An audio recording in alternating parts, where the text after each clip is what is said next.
Hello students, good morning, Minate madam. Students, today we have to see the remaining questions in question banks of science 1. आपले 35 questions सोडवून झालेले आहेत. आता आज आपण 36 क्वेश्चन्सपासून बघूयात. 36 question is the representation of chemical reaction in a condensed form using chemical formula is called as. इथे आपल्याला ऑप्शन दिलेत chemical change, chemical formula, chemical equation, chemical reaction. तर यात बघा, रासायनिक सूत्रांचा वापर करून अभिक्रियेच्या संक्षिप्त रूपाला टिंबटिंब म्हणतात. रासायनिक बदल, रासायनिक संज्ञा, रासायनिक समीकरण, रासायनिक अभिक्रिया. तर इथे जर केमिकल रिॲक्शनला जर शॉर्ट फॉर्ममध्ये लिहिलं त्यांच्या संज्ञा वापरून, तर त्या मांडणीला, त्या अरेंजमेंटला केमिकल इक्वेशन म्हणतात. केमिकल इक्वेशन, रासायनिक समीकरण असं म्हणतात. ओके, नेक्स्ट बघा, when positive charge on atom increases of the negative charge on the decreases, it is called reduction, corrosion, oxidation and oxidant. आता या बघा, एखाद्या ॲटमवरचा जर पॉझिटिव्ह चार्ज इन्क्रीज झाला किंवा निगेटिव्ह चार्ज डिक्रीज झाला, तर ती जी रिॲक्शन आहे त्या रिॲक्शनला रिडक्शन म्हणतात का, करोजन म्हणतात का, ऑक्सिडेशन म्हणतात का, ऑक्सिडंट म्हणतात. इथे बघा, आयनावरील धनप्रभार जेव्हा वाढतो किंवा ऋणप्रभार कमी होतो तेव्हा त्याला काय म्हणतात, क्षपण, क्षरण, ऑक्सिडीकरण आणि ऑक्सिडंट. म्हणजे एखाद्या आयनावरचा जर धनप्रभार वाढला किंवा ऋणप्रभार कमी झाला तर त्याला ऑक्सिडीकरण असं म्हणतात. ऑक्सिडेशन काय म्हणतात, ऑक्सिडेशन. ऑक्सिडेशन रिॲक्शनमध्ये काय होतं, तर त्याचा कॅटायन काय होतो, त्याचा पॉझिटिव्ह चार्ज वाढतो आणि निगेटिव्ह चार्ज काय होतो, कमी होतो. आणि जर उलट असेल, पॉझिटिव्ह चार्ज कमी होत असेल, निगेटिव्ह चार्ज वाढत असेल, तर ते रिडक्शन असतं, लक्षात ठेवा. आता नेक्स्ट बघा, the reaction in which there is only one reactant giving rise to 2 or more products is called dash dash reaction. म्हणजे बघा, इथे ज्या रासायनिक अभिक्रियेत एकाच अभिक्रियाकारकापासून 2 किंवा अधिक उत्पादिते मिळतात त्या अभिक्रियेला काय म्हणतात, अपघटन अभिक्रिया म्हणजे डिकम्पोजिशन, किंवा संयोग अभिक्रिया, कॉम्बिनेशन, किंवा विस्थापन अभिक्रिया, डिस्प्लेसमेंट किंवा दुहेरी विस्थापन, डबल डिस्प्लेसमेंट. म्हणजे त्यामध्ये एकापासून 2 किंवा अधिक मिळतात. तर एकापासून 2 म्हणजे एकाचे काय होणे, एकाचे असे 2 भाग होणे, एकाचे 2 किंवा जास्त भाग होणे, त्याला आपण काय म्हणतो, डिकम्पोजिशन म्हणतो. डिकम्पोजिशन किंवा इथे मराठीत काय, अपघटन. नेक्स्ट बघा, in chemical equation dash are written on the right hand side. Chemical रासायनिक समीकरणाच्या उजव्या बाजूला लिहितात. तर रासायनिक समीकरण जे असतं, इक्वेशन जे असतं, त्याला 2 बाजू असतात, बाणांच्या साह्याने वेगळ्या दाखवल्या जातात. बघा, हे केमिकल इक्वेशन आहे, हे ॲरो आहे, ॲरोच्या राईट हँड साईडला आणि लेफ्ट हँड साईडला. तर राईट हँड साईडला काय असतं, तर प्रॉडक्ट्स असतात म्हणजे उत्पादिते असतात, आणि लेफ्ट हँड साईडला काय असतात, रिॲक्टंट म्हणजे अभिक्रियाकारक असतात.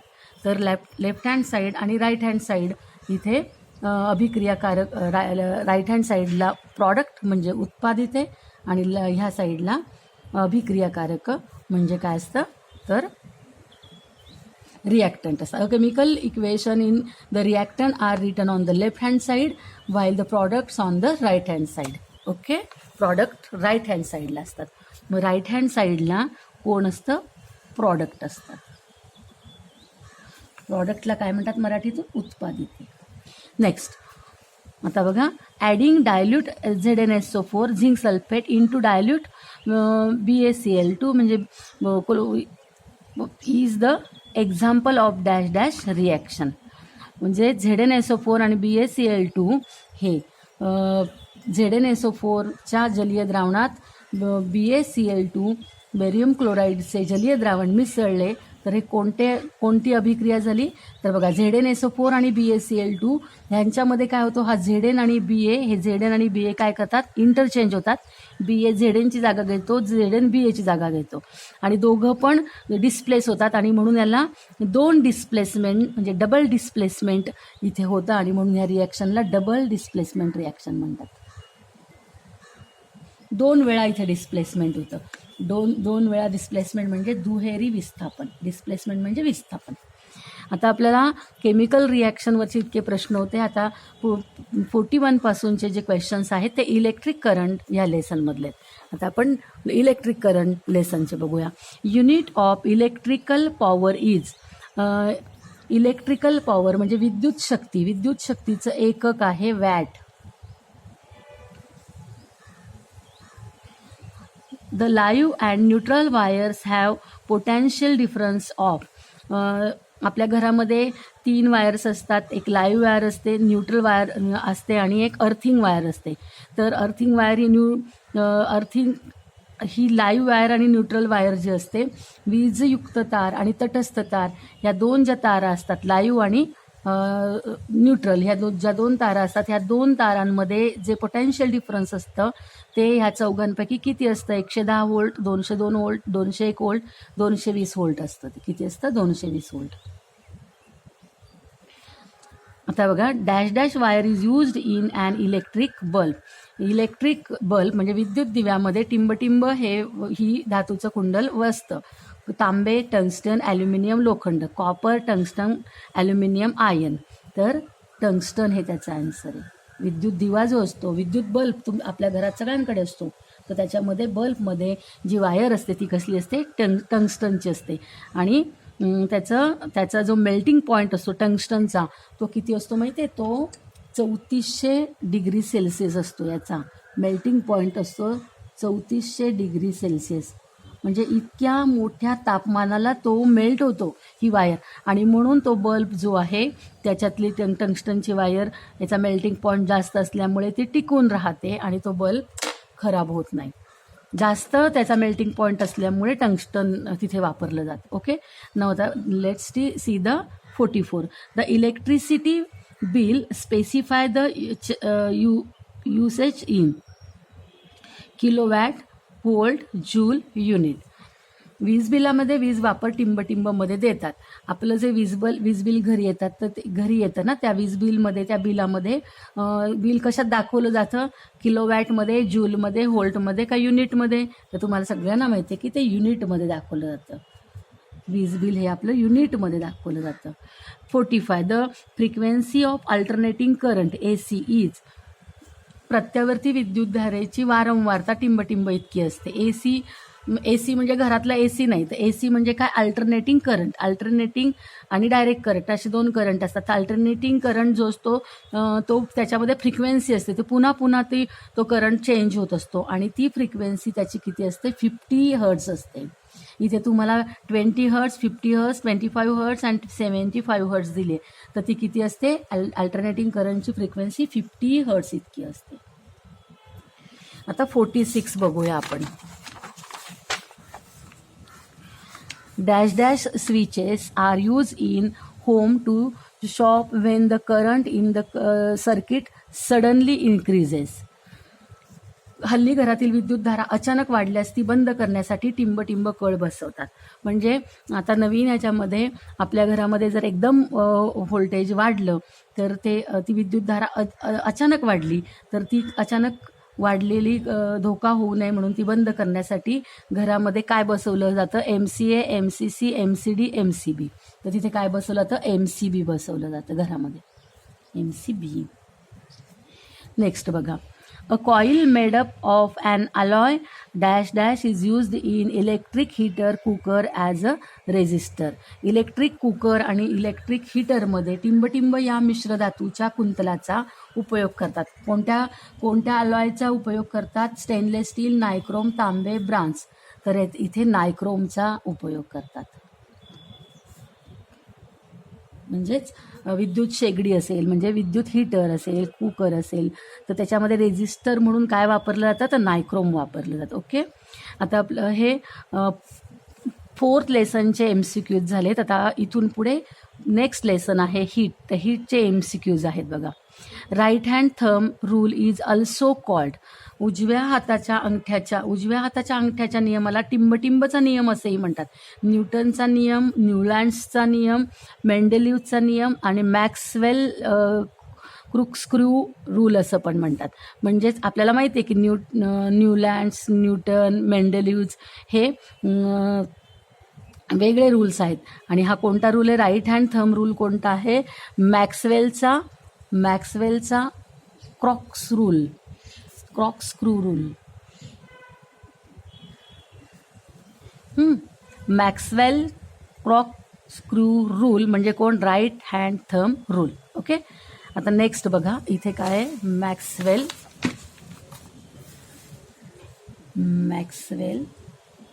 बुच स्क्रू. नेक्स्ट बघा 49. Dash scientist discovered the law of electromagnetic induction. Electromagnetic induction हा जो नियम आहे तो कोणत्या शास्त्रज्ञांनी शोधला आहे? Newton, Kepler, Mendeleev, Michael Faraday. तर इलेक्ट्रोमॅग्नेटिक इंडक्शन हा जो रूल आहे तो मायकल फॅरेडेने शोधलेला आहे. Michael Faraday. नेक्स्ट बघा dash dash is use to make electrical measurement. Electrical measurement म्हणजे विद्युत मापन करण्यासाठी काय वापरतात? Thermometer, galvanometer, voltmeter, electric meter. विद्युत मापन करण्यासाठी थर्मोमीटर, गॅल्व्हनोमीटर, व्होल्टमीटर, विद्युत मीटरपैकी काय वापरतात? तर गॅल्व्हनोमीटर वापरतात.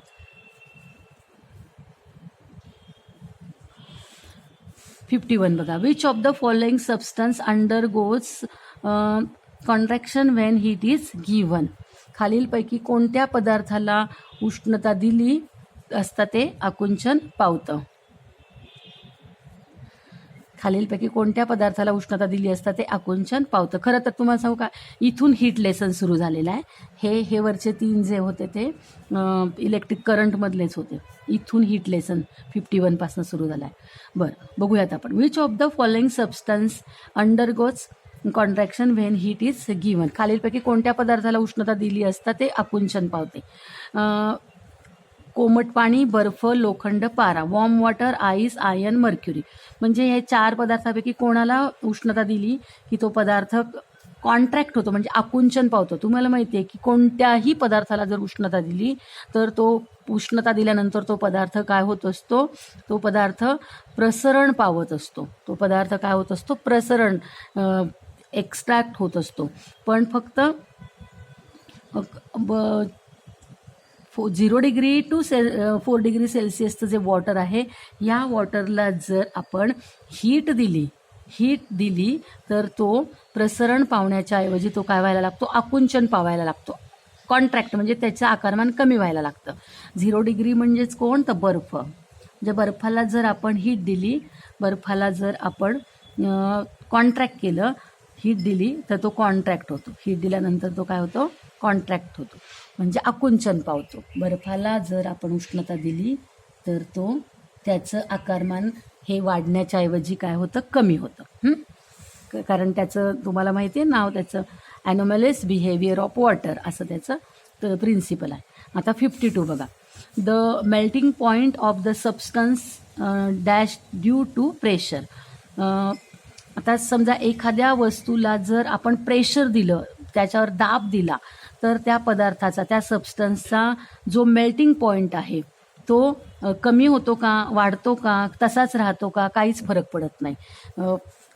जर दाब वाढवला तर त्या पदार्थाचा द्रवणांक म्हणजे मेल्टिंग पॉईंट बदलत नाही, कमी होतो, वाढतो, स्थिर राहतो. तर लक्षात ठेवा, द्रवणांक हा कोणत्याही पदार्थाचा द्रवणांक हा आपल्याला माहिती आहे की त्याला जर आपण त्यात हीट दिली तर त्याचा द्रवणांक काय होतो? बदलतो. त्याचबरोबर त्याला जर प्रेशर दिला तर प्रेशरमुळे पण त्याचा द्रवणांक काय होतो? कमी होतो. म्हणजे the melting point of substance become lower due to pressure. प्रेशरमुळे मेल्टिंग पॉईंट काय होतो? कमी होतो. मेल्टिंग पॉईंट कमी होतो. आता नेक्स्ट बघा 53. The vapour content in the air is measured using a physical quantity called. हवेतील पाण्याच्या वाफेचे प्रमाण टिंबटिंब या राशीच्या साह्याने मोजले जाते. म्हणजे आपल्या एअरमध्ये वॉटर व्हेपर असतं हे आपल्याला माहिती आहे, पण हे वॉटर व्हेपर जे आहे हे कशाच्या साह्याने मोजतात? रिलेटिव्ह ह्युमिडिटी म्हणजे सापेक्ष आर्द्रता, ड्यू पॉईंट म्हणजे दवबिंदू, ॲब्सोल्यूट ह्युमिडिटी म्हणजे निरपेक्ष आर्द्रता आणि नन ऑफ दीज म्हणजे यापैकी नाही.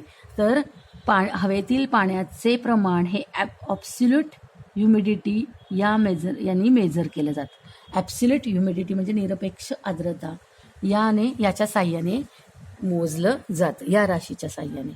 हे त्याचं युनिट आहे. आता 54 बघा. The feeling of humid or dry nature of air does not depend on. हवेतील दमटपणा किंवा कोरडेपणा टिंबटिंबवर अवलंबून नसतो. आता इथे तुम्हाला 4 पर्याय दिलेले आहेत. त्यापैकी एकच पर्याय असा असेल की त्याच्यावरती हवेतील दमटपणा आणि कोरडेपणा अवलंबून नसणार आहे. बाकीचे 3 पर्याय जे आहेत त्या 3 पर्यायांवरती तो अवलंबून असणार आहे. म्हणजे हवा ही दमट आहे किंवा कोरडी आहे हे आपण कशावरनं ठरवतो? Amount of vapour, water vapour in the air, हवेमध्ये असणारे बाष्पाचे प्रमाण. हवेमध्ये बाष्पाचं प्रमाण आहे हे याच्यावरून आपण ठरवतो की हवा ही दमट आहे का कोरडी आहे. जर बाष्पाचं प्रमाण जर जास्त असेल तर आपण म्हणतो हवा दमट आहे, जर कमी असेल तर कोरडी आहे म्हणतो. म्हणजे हा ऑप्शन असणार नाही. बी काय? हवा संपृक्त करण्यासाठी लागणारे बाष्प.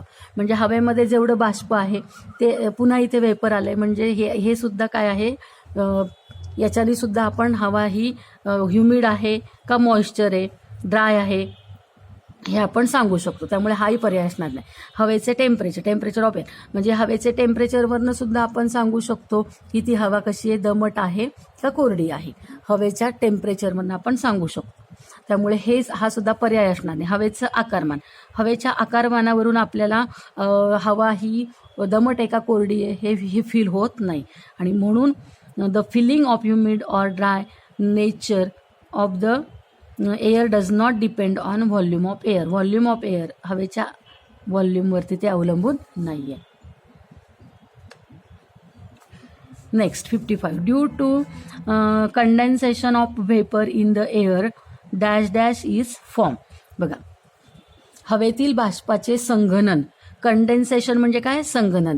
म्हणजे काय? तर हवेमध्ये जे पाण्याची वाफ असते त्या पाण्याच्या वाफेचं परत पाण्यात रूपांतर होणं, म्हणजे गॅसचं लिक्विडमध्ये रूपांतर होणं याला कंडेन्सेशन म्हणतात. तर हवेतील बाष्पाचं संघनन होऊन काय तयार होतं? धुकं तयार होतं, हिमवर्षा होते, पाऊस पडतो आणि ब आणि क. आता इथे तुम्हाला दिलेलं आहे धुकंसाठी तुम्हाला इथे ड्यू शब्द दिला आहे, पण ड्यू नाही तर फॉग हा शब्द आहे. धुक्यासाठी कोणता शब्द आहे? Fog. Due to the condensation of vapour in the air is form. हवेतील बाष्पाचं संघनन होऊन काय तयार होतं? धुकं तयार होतं का, हिमवर्षा होते का, पाऊस पडतो का आणि ब आणि क. आता बघा, धुकं कशामुळे तयार होतं?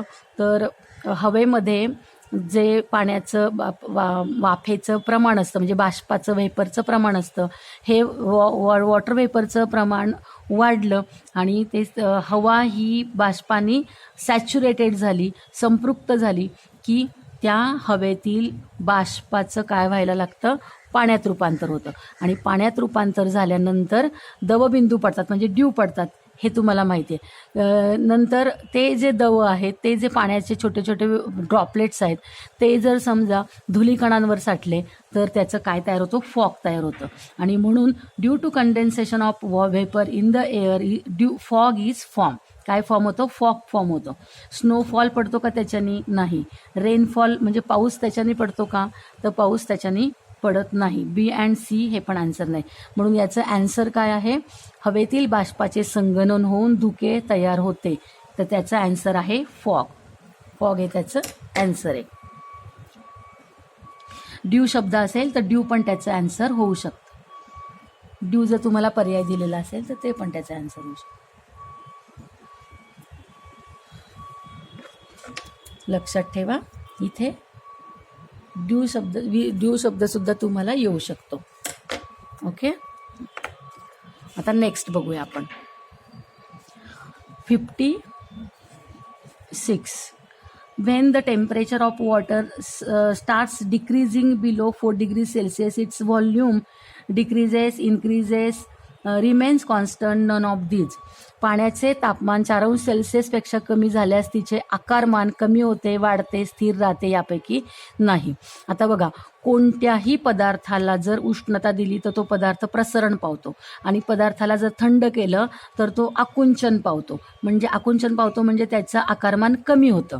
कोणत्याही पदार्थाला जर त्याचं टेम्परेचर कमी केलं तर त्याचं आकारमान कमी होतं. पण 4 डिग्री सेल्सिअसचं वॉटर याच्या विरुद्ध वागतं. 4 डिग्री सेल्सिअसच्या वॉटरला जर आपण थंड केलं तर त्याचं डिक्रीज केलं, 4 डिग्री सेल्सिअसपेक्षा त्याचं टेम्परेचर कमी केलं, तर कमी केल्यानंतर त्याचं जे व्हॉल्यूम आहे हे व्हॉल्यूम कमी होण्यापेक्षा ते काय व्हायला लागतं, वाढायला लागतं.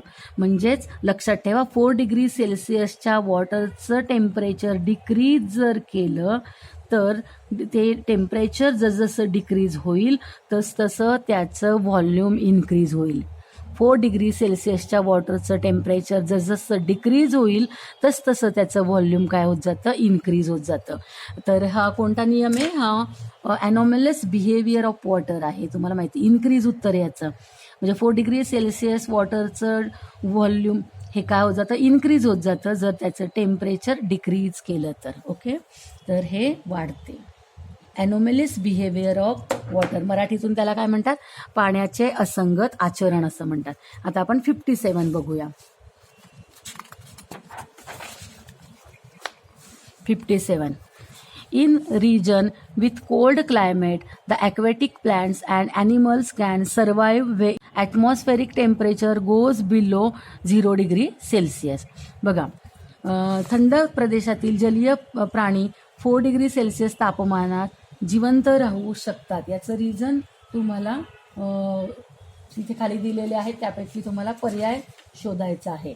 बघा, थंड प्रदेशातील प्राणी 4 डिग्री सेल्सिअस तापमानाला पण जिवंत राहू शकतात. ही आकृती तुम्ही बघितली असेल.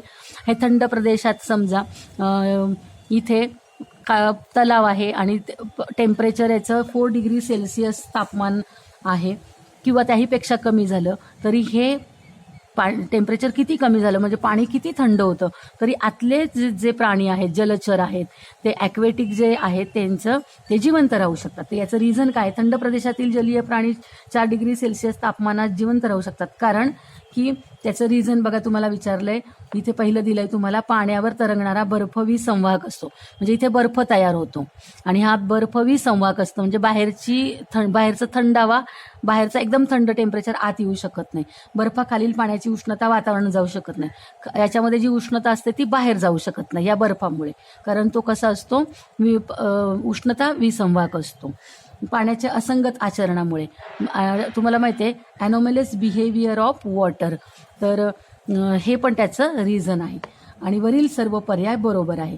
म्हणजे हे तिन्ही पर्याय जे आहेत, पाण्यावर बर्फ तरंगतो आणि ह्या बर्फामुळे बाहेरची उष्णता आत येत नाही, आतली उष्णता बाहेर जात नाही, हे दोन्ही पर्याय बरोबर आहे. आणि हे पाण्याचं असंगत आचरण आहे, हा पण पर्याय बरोबर आहे. आणि म्हणून याचं ॲन्सर काय आहे, इथं दिलेलं याचं ॲन्सर आहे वरील तिन्ही पर्याय बरोबर आहेत. म्हणजे बर्फ विसंवाहक आहे, बरोबर आहे. बर्फाखालील उष्णता वर जाऊ शकत नाही, हे पण बरोबर आहे. आणि याचं रिझन आहे ॲनॉमलस बिहेवियर ऑफ वॉटर, हेही बरोबर आहे. आणि म्हणून याचं उत्तर आहे वरील सर्व पर्याय बरोबर आहेत.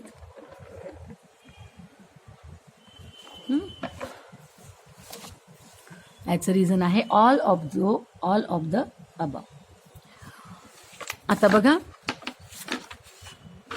Next, which of the following metal has the highest specific heat capacity?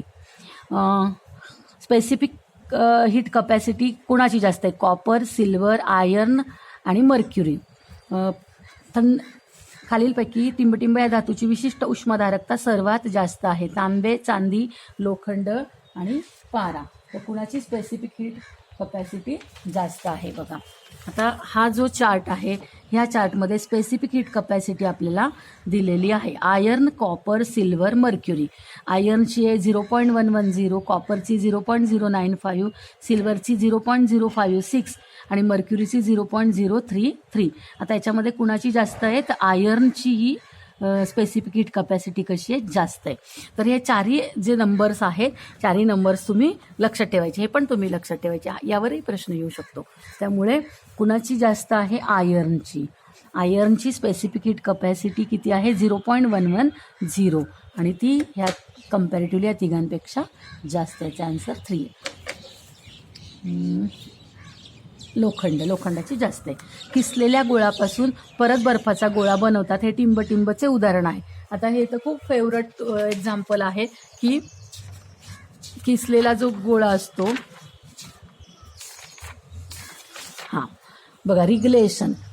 तर इथे तुम्हाला इथून ही तार टाकली तर ही तार खाली, हा बर्फ आहे, या बर्फावरून तार टाकली तर ही तार खाली खाली जाते, पण तरीसुद्धा हा बर्फ काय होतो, अखंड राहतो, त्याचा तुकडा होत नाही. किंवा आपण बर्फाचा गोळा गाडीवरती जो मिळतो तो आपण खातो, तर तो किसलेला बर्फ जर एकमेकांना चिटकवला तर तो चिकटतो आणि त्याचा अखंड गोळा तयार होतो. तर हे कशाचं उदाहरण आहे, रिग्लेशन म्हणजे काय, पुनर्हिमायनचं.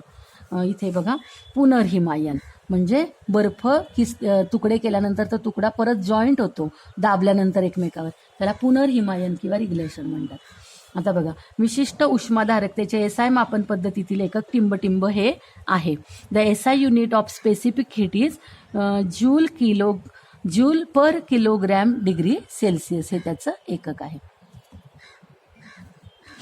तुम्हाला एसआय विचारलेलं आहे, त्यामुळे याचं joule per kilogram degree Celsius हे त्याचं एकक असणार आहे. ओके.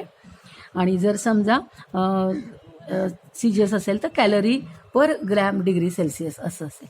आता 61 बघा, the anomalous behaviour of water can be studied with calorimeter, joulemeter, Hope apparatus आणि थर्मोफ्लॅक्स. पाण्याच्या असंगत आचरणाचा अभ्यास करण्यासाठी कशाचा उपयोग करतात, कॅलरी मापी, जूलचं उपकरण, होपचं उपकरण आणि थर्मास फ्लास्क. तर तुम्हाला माहिती आहे की ॲनोमॅलस बिहेवियर ऑफ वॉटर या होपच्या ॲपरेटसनी त्याचा अभ्यास केला जातो. तर त्यामुळे याचा आन्सर काय आहे, होप ॲपरेटस, होपचे उपकरण.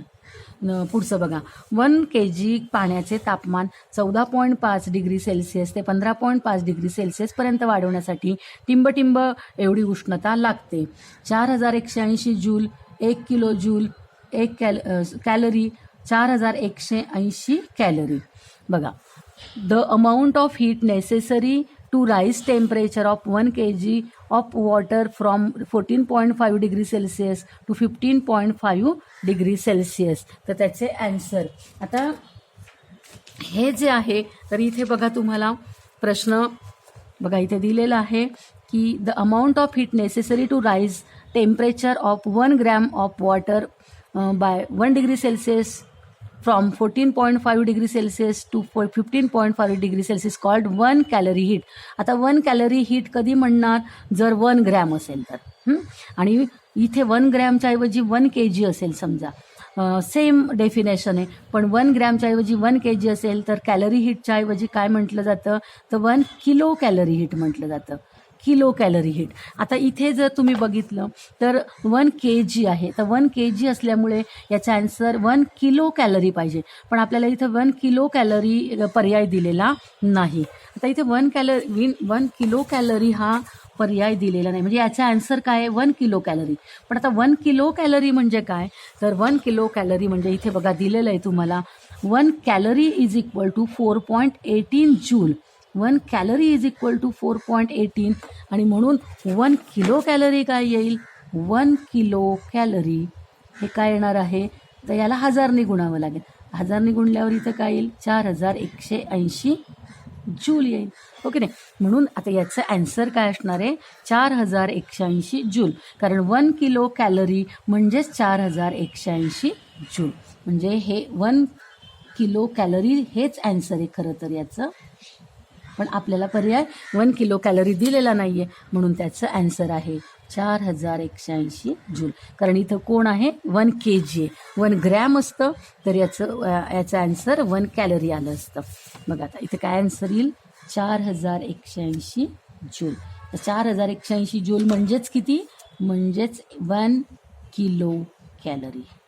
लक्षात ठेवा 1 kg आहे म्हणून 1 किलो कॅलरी किंवा 4180 जूल, पण इथं 1 ग्रॅम जर असतं तर याचं आन्सर आलं असतं कॅलरी आन्सर. म्हणजे जरी आपण MCQs बघितले तर ह्या MCQsमध्ये एखादा शब्द, मेन शब्द, महत्त्वाचा शब्द जर चेंज केलेला असेल तर त्याचं आन्सर पण चेंज होतं. असं मागच्या तुम्हाला व्हिडिओ लेक्चरमध्ये पण मी बऱ्याचदा सांगितलेलं आहे की चेंज जर झाला असेल तर उत्तरामध्ये एक शब्द बदलला की उत्तर बदलतं. तर तुम्ही MCQs चे व्हिडिओज अभ्यास करत असताना तुम्ही हे बघत चला की कोणता शब्द बदलला तर उत्तर कसं बदलत आहे. ओके, आता आजचं व्हिडिओ लेक्चर आपण इथे पूर्ण करूया. आणि तुम्हाला आजचं व्हिडिओ लेक्चर कसं वाटलं विद्यार्थ्यांना? जर आवडलं असेल तर व्हिडिओला लाईक करा आणि तुम्ही तुमच्या मित्रांना पण शेअर करा, कारण क्वेश्चन बँक्सचे व्हिडिओज तुमच्या जास्तीत जास्त मित्रांना मिळाले तर त्यांना फायदा होईल. आणि जर तुम्हाला पुढच्या व्हिडिओ लेक्चरचं नोटिफिकेशन हवं असेल तर तुम्ही सबस्क्राईब केलं नसेल अजूनपर्यंत तर जरूर सबस्क्राईब करा.